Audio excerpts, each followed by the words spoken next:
Hi, everyone. I'm Autistic Ange. This is a podcast for adults who recently found out they are autistic and are looking for other autistic people like them. Today, I would like to talk about special interests, aka obsessions. At least that's how others have referred to them, and thus so have I in the past because I didn't know anything else to call them. I haven't been able to find other autistic people who go more into depth on this topic, so I'll just share most of I'll share most of it. I mean, I already know this is going to sound weird, but whatever. So from what I understand, special interests is the term used to describe our interests, and neurotypicals view them as obsessions. At least in my world, they do. Also, I have a hard time saying neurotypical. It just doesn't feel right in my mouth. So I will refer to neurotypicals going forward as ordinary people. My intent isn't to be disrespectful with the word substitution, but like ordinary is just way easier for me to say. Anyways, my behavior around special interests has been like a big source of shame for me. Like I've gone to such lengths to hide my special interests, but sometimes if I wasn't careful, I would share about a special interest only to be told that like I'm weird or obsessed. It was just like, it was so embarrassing. And I had never even encountered anybody who was half as interested in anything. So that's why I thought that there was seriously like something wrong with me. It didn't feel normal to constantly think about like one thing and then want to learn all I can about that one thing. Like I view the word obsession in this context pretty negatively just because it's a word I've heard far too often. If I use it, that's fine, but like nobody else can use it to describe me. At least that's the way I prefer it. And as with basically everything else I'm learning about myself, this goes back to like when I figured out I'm autistic. I learned that what I was told were obsessions my entire life are actually referred to as special interests in the autistic community. And it took a while for this term to grow on me, but I much prefer it now.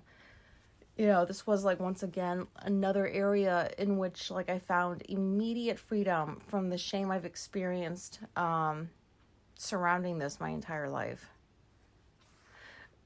I just can't believe that I'm fortunate enough to have found this key missing piece in my life, even if it did take 38 years. I remind myself there's people out there, they go their entire lives being oblivious to who they really are. Like someone miserable who refuses to even admit that there's anything wrong about themselves that they need to work on. And then they die miserable. So when I play the wow, why did it have to take this long for me to learn about myself? Like I try to turn to gratitude as like soon as I can. Because at least I figured it out. So I now know this is a common characteristic among many autistics, but I just wish I could find out more about other people's experiences with this. Like I've learned that there are people who have like one special interest and just focus on that their whole life. And then there are also people who have many special interests, some of which stay around forever, and others that are cycled through, which that's the camp I belong to. So if I'm being honest, I really don't want to share any of this, but I think I have to. I mean, please, if there's like one person out there who can relate to this, please tell me. So I have had special interests my entire life, starting in childhood, of course. I spent a year capturing geckos and ants when we were in Hawaii for a few years. I captured geckos and ants, and I watched them live their lives in my little see-through mini terrarium, if that makes sense. I'd spend hours just watching them eat, sleep, forage. It was pretty fascinating to me. And that was when I wanted to be an entomologist when I grew up, but then my fascination turned into fear when I was introduced to spiders and cockroaches, so that one went away. I went through an Alanis Morissette phase as well as a Spice Girls phase. And by phase, I'm talking about years. I would collect articles because back then there wasn't the internet, as I'm sure you know, but there was Tiger Beat. And so I would collect these articles and organize them in binders with pictures from magazines. And I don't know. Like, I guess I wanted to learn everything I could about them, like where they were from, what kinds of things they had been through, what the meanings behind the songs were, that kind of stuff. So in 7th grade, I was attending a Catholic school, which was not my decision, and there was a show and tell day. And I thought 7th grade was kind of a bit old to be doing show and tell, but I don't know. So I brought my ginormous Alanis Morissette binder. I was so proud that I knew all about her, what most of her songs were about, all that. And in my little child mind, I thought other people would be just as interested to learn about her as I was, which was definitely not true. So I was dubbed the weird kid obsessed with Alanis Morissette. So that was fun. I was into like really older men in my teens. Like I would watch everything Richard Gere and Val Kilmer were in. I don't know. But I left both of them for Simon Cowell, who was my first love, and we're still going strong in my head. He was such an asshole back in the day on like American Idol, and I loved it because like I was an asshole too. And I could relate. And then he grew over the years into a real person, as did I. And I feel like we helped each other become better humans. In my head.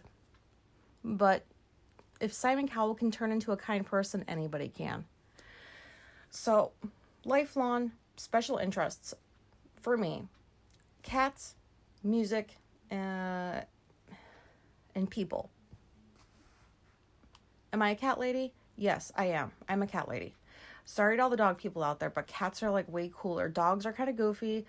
They'll run up to anybody that cracks a smile or like, waves like a fucking cookie or something. And for cats, you have to work really, really hard to get them to even sit in the same room with you. Like, they're affectionate. They love unconditionally. They're very low maintenance. They graze. So... Oh, by the way, we have an eco air conditioner if you heard that noise. So, but yeah, so they're low maintenance. They eat when they feel like it because they know how to eat. They sleep 16 hours a day or so. They poop in a box inside the house and they don't ask for much. They just like pets and food.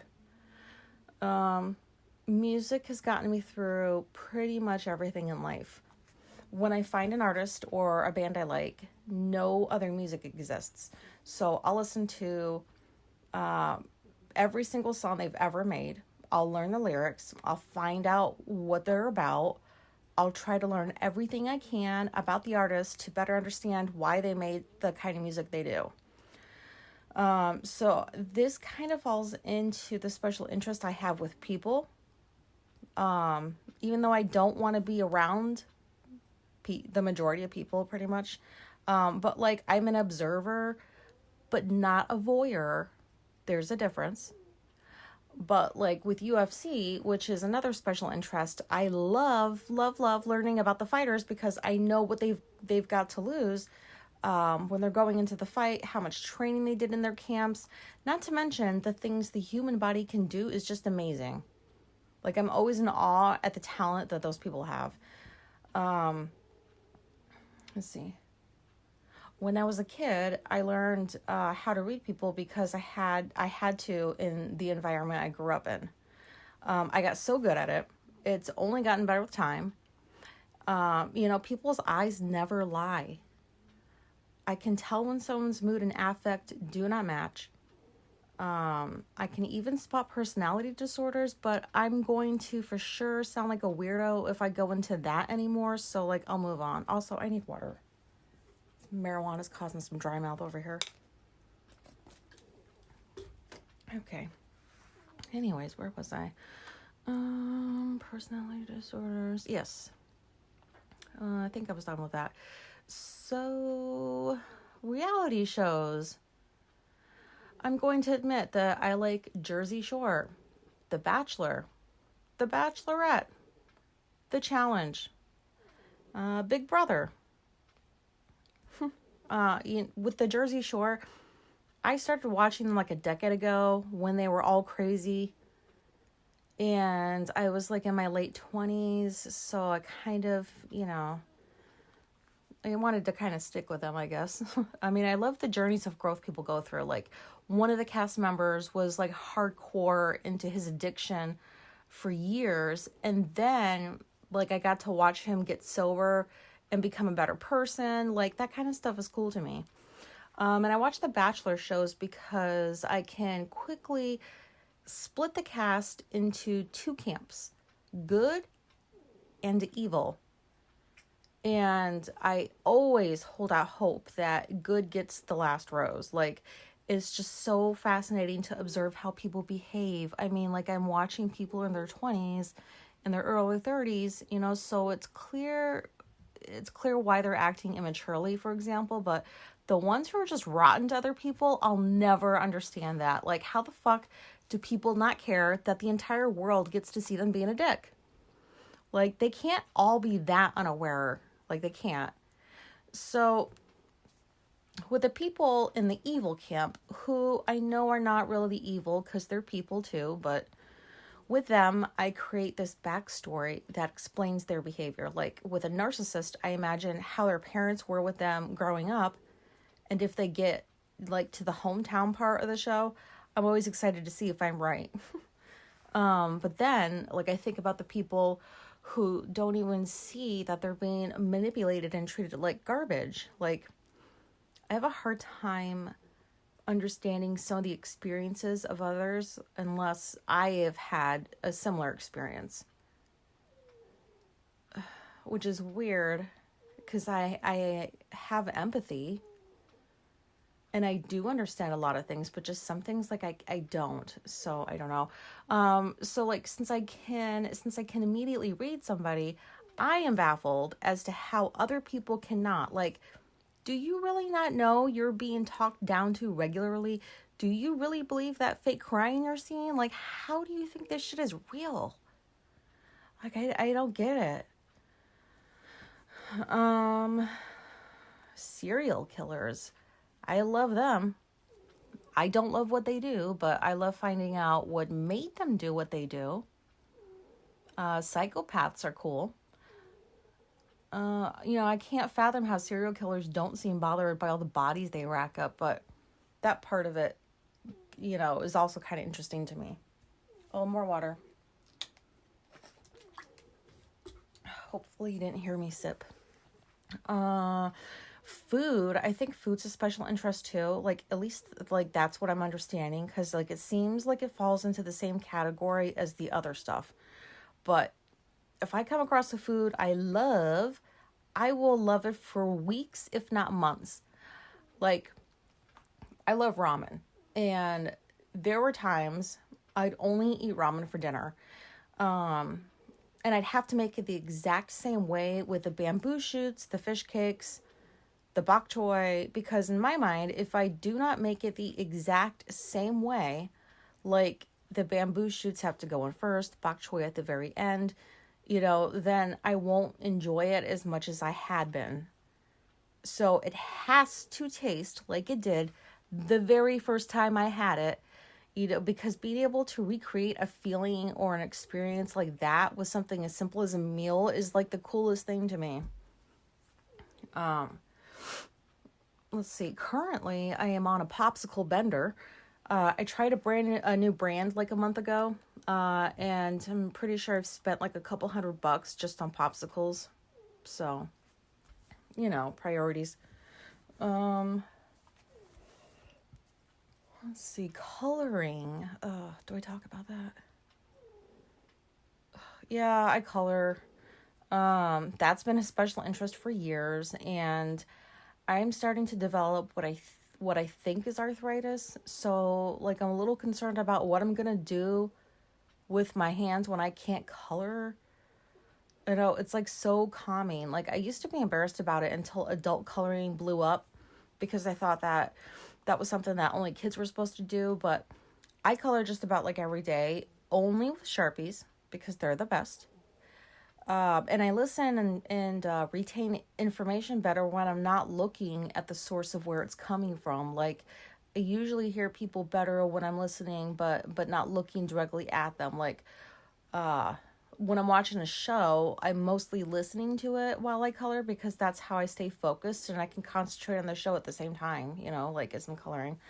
But I can't watch a show and not do something because I won't be able to concentrate on it. I can't sit still, except like really, really interesting stuff like MMA, because like you kind of have to keep your eyes on the TV or you'll miss something. So yeah. Yeah, that's special interests. I guess to recap, my long term, not that you care, but I'm just going to say it anyways. But my long-term special interests are music, MMA, people, cats, certain foods, and coloring. Oh, and TV, but there's too much to say about that one right now. My short-term special interests were both bugs, not anymore though, popsicles, Raphael from Teenage Mutant Ninja Turtles. When I was a kid, like I don't know if I need to make that clear, but it was when I was a kid. David Beckham and other older men. Oh, and also I forgot to say I do not have daddy issues, so please don't think that. I don't have daddy issues. And also, I went through like a Nips, like that candy, that hard candy Nips. I used to order boxes upon boxes of Nips during the pandemic. I would just go through like a box a day. So there's other special interests, like long and short term ones that I have, but like other ones I didn't mention, but I think you get the picture. So yeah. Can't believe I shared all that, but I mean, somebody out there has to have done what was deemed as weird shit when they were a kid. Like, anybody out there make a Hansen binder? I didn't, but maybe somebody did. Anyway, oh, that's the Eco AC again, if you can hear that. Not that you give a shit. Anyways, that's all I've got for now. This was just me recording into an app on my phone, hoping people find me and listen and relate and maybe have a similar experience to what I had when I heard myself on somebody else's podcast. Thank you for listening. Goodbye.